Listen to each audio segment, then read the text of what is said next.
فرض کریں ایک ملک کو اپنی تاریخ کی سب سے بڑی شکست کا سامنا کرنا پڑا ہے اور اب وقت ہے اس کیس فائل کو کھولنے کا جو اشروں تک چھپائی جاتی رہی۔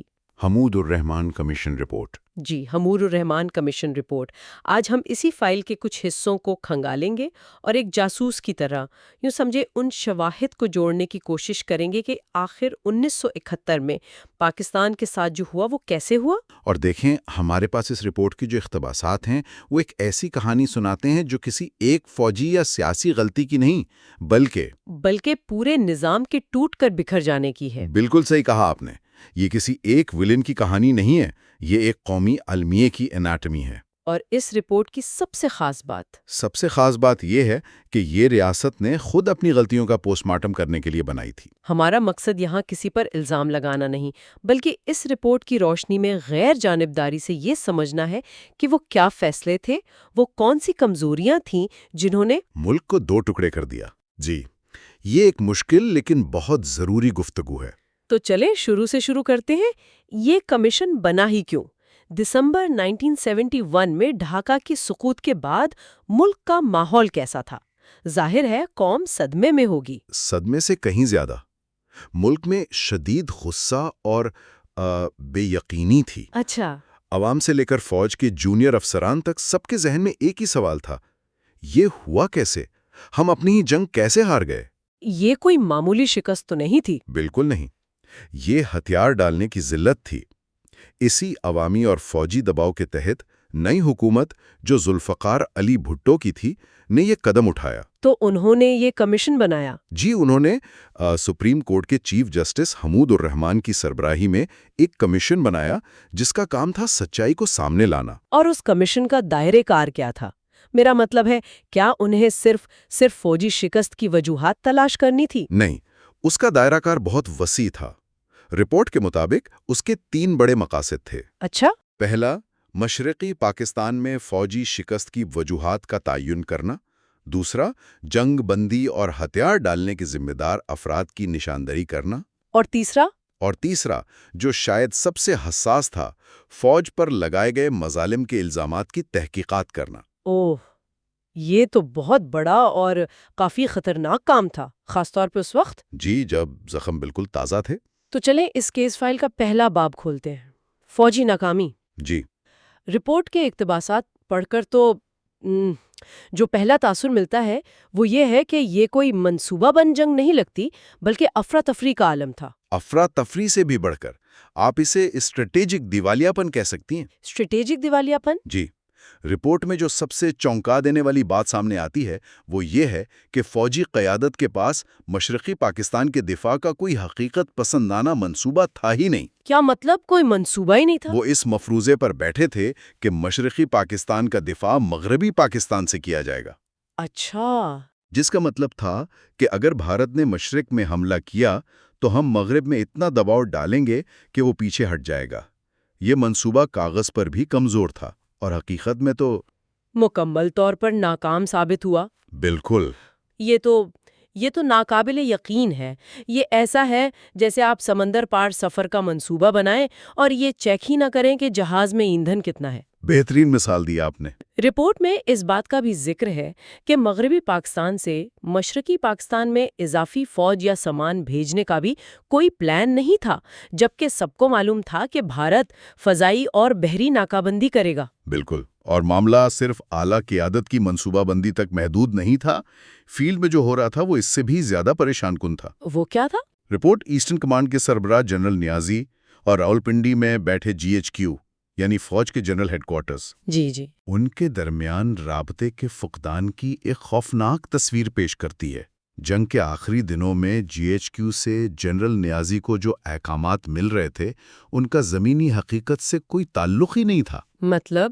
وہ انہیں لڑتے رہنے کا کہہ رہے تھے، جبکہ نیازی کے پاس نہ لڑنے کی صلاحیت تھی اور نہ ہی ارادہ۔ یعنی دونوں ایک دوسرے سے کچھ اور ہی بات کر رہے تھے، ایک دوسرے کو اندھیرے میں رکھا جا رہا تھا۔ جی، رپورٹ کے مطابق جنرل نیازی ڈھاکہ میں اپنی پوزیشن کو مضبوط بتا کر GHQ کو خوش فہمی میں مبتلا رکھے ہوئے تھے، جبکہ حقیقت یہ تھی کہ ان کے فوجی دستوں کا آپس میں رابطہ ٹوٹ چکا تھا اور ان کا حوصلہ پست ہو چکا تھا۔ جی بالکل۔ تو یہ صرف ایک فوجی ناکامی نہیں تھی، یہ ایک ادارہ جاتی ناکامی تھی جہاں خوشامد اور ذاتی وفاداریوں نے پیشہ ورانہ دیانتداری کی جگہ لے لی تھی۔ تو یہ فوجی منصوبہ بندی تو مکمل تباہی تھی، لیکن کیا فوج صرف ایک بڑے سیاسی ملبے کا شکار ہوئی تھی؟ کیا اس فوجی ناکامی کی جڑیں سیاسی بحران میں نہیں تھی؟ یقیناً تھیں۔ رپورٹ اس معاملے میں بالکل واضح ہے۔ وہ 1970 کے انتخابات کے نتائج کو تسلیم نہ کرنے کو اس پورے بحران کا گراؤنڈ زیرو قرار دیتی ہے۔ یعنی سب کچھ وہاں سے شروع ہوا۔ جی، شیخ مجیب الرحمان کی عوامی لیگ نے قومی اسمبلی میں واضح اکثریت حاصل کی تھی۔ یہ ایک جمہوری حقیقت تھی، لیکن اقتدار اس اکثریتی پارٹی کو منتقل کرنے کے بجائے تاخیری حربے استعمال کیے گئے۔ یہ وہ چنگاری تھی جس نے آگ لگائی۔ اور اس میں مرکزی کردار کس کا تھا؟ رپورٹ کس کی طرف انگلی اٹھاتی ہے؟ رپورٹ سب سے زیادہ ذمہ داری اس وقت کے صدر اور army chief general Yahya Khan پر ڈالتی ہے۔ اچھا۔ انہیں ایک ایسے حکمران کے طور پر پیش کیا گیا ہے جو سیاسی طور پر بالکل نااہل تھے۔ انہوں نے ایک خالص سیاسی مسئلے کو، جو کہ اقتدار کی منتقلی کا تھا، فوجی طاقت سے حل کرنے کی کوشش کی۔ اور وہ تھا 25 مارچ 1971 کا فوجی آپریشن۔ جی، آپریشن سرچ لائٹ۔ رپورٹ کے مطابق وہ آخری کیل تھا جس نے متحدہ پاکستان کے تابوت کو بند کر دیا۔ لیکن کیا صرف یحییٰ خان ہی ذمہ دار تھے؟ ذوالفقار علی بھٹو کا کردار بھی تو بہت متنازع رہا ہے۔ ان کے ادھر ہم ادھر تم والے نعرے کا بہت ذکر ہوتا ہے۔ بالکل۔ رپورٹ بھٹو صاحب کے کردار کا بھی تفصیلی جائزہ لیتی ہے۔ اس کے مطابق بھٹو صاحب کا ڈھاکہ میں ہونے والے قومی اسمبلی کے اجلاس کا بائیکاٹ کرنا اور یہ کہنا کہ جو وہاں جائے گا اس کی ٹانگیں توڑ دی جائیں گی، اس نے جلتی پر تیل کا کام کیا۔ جی، اس سے مشرقی پاکستان کے عوام میں یہ احساس پختہ ہو گیا کہ مغربی پاکستان کی سیاسی اشرافیہ، چاہے وہ فوجی ہو یا سویلین، انہیں حکومت کرنے کا حق دینے کے لیے تیار نہیں، بھلے ہی ان کے پاس عوام کا مینڈیٹ ہو۔ بالکل۔ لیکن یہاں ایک سوال پیدا ہوتا ہے۔ رپورٹ کے مطابق کیا بھٹو کا بیان وجہ تھا یا صرف اس تقسیم کی علامت جو پہلے ہی ناقابل اصلاح ہو چکی تھی؟ یہ ایک بہت اہم نقطہ ہے۔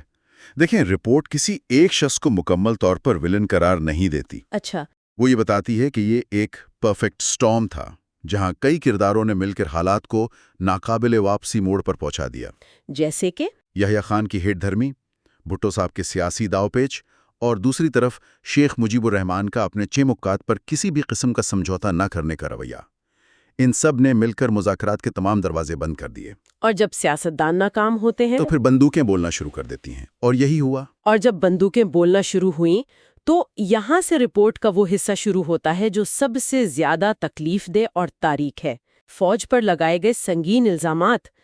اسے پڑھنا بھی مشکل ہے، لیکن اس سانحے کی گہرائی کو سمجھنے کے لیے ضروری ہے۔ جی بالکل۔ اور اس رپورٹ کی تاریخی اہمیت اسی حصے کی وجہ سے ہے۔ کمیشن نے ان الزامات سے آنکھیں نہیں چرائیں۔ تو انہوں نے تسلیم کیا کہ تشدد ہوا؟ واضح طور پر تسلیم کیا کہ فوجی آپریشن کے دوران بنگالی آبادی کے خلاف تشدد، قتل عام، لوٹ مار اور جنسی زیادتی کے وسیع پیمانے پر واقعات ہوئے۔ یہ سنی سنائی باتیں نہیں تھیں؟ بالکل نہیں۔ رپورٹ میں درجنوں گواہوں کے بیانات شامل ہیں، جن میں خود پاکستانی فوج کے افسران اور سپاہی بھی شامل ہیں، جنہوں نے اپنی آنکھوں سے یہ سب ہوتے دیکھا۔ یہ تو ذہن کو سن کر دینے والی بات ہے۔ ایک پیشہ ور فوج اپنے ہی شہریوں کے خلاف ایسا کیسے کر سکتی ہے؟ کیا رپورٹ اس اخلاقی گراوٹ کی کوئی وجہ بتاتی ہے؟ جی، وہ اس کا گہرا نفسیاتی اور ادارہ جاتی تجزیہ کرتی ہے۔ وہ کیا ہے؟ رپورٹ کہتی ہے کہ جب آپ اپنی فوج کو اپنے ہی شہریوں کے خلاف تعینات کرتے ہیں اور انہیں یہ کہہ کر بھیجتے ہیں کہ یہ غدار اور دشمن کے ایجنٹ ہیں، تو پھر نظم و ضبط کی لکیریں دھندلا جاتی ہیں۔ یعنی فوج کو یہ تاثر دیا گیا کہ وہ باغیوں سے لڑ رہی ہے۔ بالکل، لیکن اس کی زد میں عام شہری آ گئے۔ ان کارروائیوں کا نتیجہ یہ نکلا کہ جو بنگالی پہلے پاکستان کے حامی بھی تھے، وہ بھی شدید متنفل ہو گئے۔ اور اسی ظلم نے مکتی باہنی کو مضبوط کیا؟ بے پناہ۔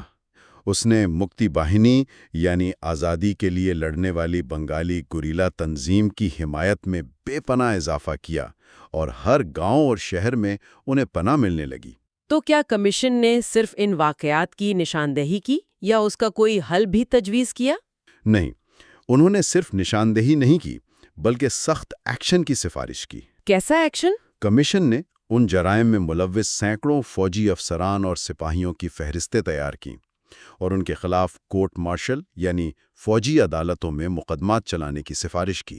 اس کا مقصد صرف سزا دینا نہیں تھا، ہے نا؟ نہیں، مقصد سزا سے بڑھ کر تھا۔ مقصد فوج کے ادارے کے وقار اور اخلاقی ساکھ کو بحال کرنا تھا، تاکہ مستقبل میں کوئی ایسی حرکت کرنے کی جرت نہ کرے۔ تو اس تمام تلخ تجزیے کے بعد اس کیس فائل کے آخر میں حل کیا لکھا تھا؟ کمیشن نے کیا سفارشات پیش کی؟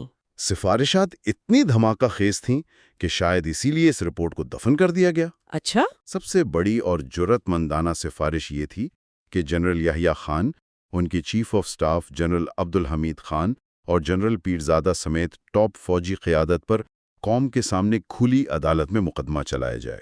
کھلی عدالت میں ٹرائل، یہ تو واقعی بہت بڑا قدم ہوتا۔ جی، ان پر جنگ چھیڑنے، ملک توڑوانے اور سنگین غفلت برتنے کے الزامات کے تحت ٹرائل کی سفارش کی گئی۔ یہ کسی بھی ملک کی تاریخ میں ایک غیر معمولی قدم ہوتا۔ اس کے علاوہ اور کیا اہم سفارشات تھیں؟ دوسری بڑی سفارش فوج کے سیاسی کردار کے بارے میں تھی۔ کمیشن نے پرزور طریقے سے کہا کہ فوج کا کام ملکی سرحدوں کا دفاع کرنا ہے، سیاست چلانا نہیں۔ یعنی مارشل لاء کا راستہ بند کرنے کی بات کی۔ جی، کہا کہ آئین میں ایسی ترامیم کی جائیں کہ مستقبل میں مارشل لاء لگانے کا راستہ ہمیشہ کے لیے بند ہو جائے۔ اس کے علاوہ فوجی تربیت کے نظام کو بہتر بنانے، پیشہ ورانہ اخلاقیات کو فروغ دینے۔ یہ تو ایک مکمل روڈ میپ لگتا ہے کہ ریاست کو اپنی غلطیوں سے سیکھ کر آگے کیسے بڑھنا ہے۔ بالکل، انہوں نے بیماری کی تشخیص بھی کر دی اور علاج بھی تجویز کر دیا۔ لیکن پھر اس رپورٹ کا ہوا کیا؟ اس کا انجام کیا ہوا؟ اور یہی اس کہانی کا سب سے بڑا المیہ ہے۔ کیا مطلب؟ اس رپورٹ پر عمل درآمد تو دور کی بات، اسے کبھی سرکاری طور پر عوام کے سامنے لایا ہی نہیں گیا۔ اسے دہائیوں تک وزیر اعظم ہاؤس کے کسی تہہ خانے میں بند رکھا گیا۔ تو سفارشات پر کبھی عمل نہیں ہوا؟ کبھی نہیں۔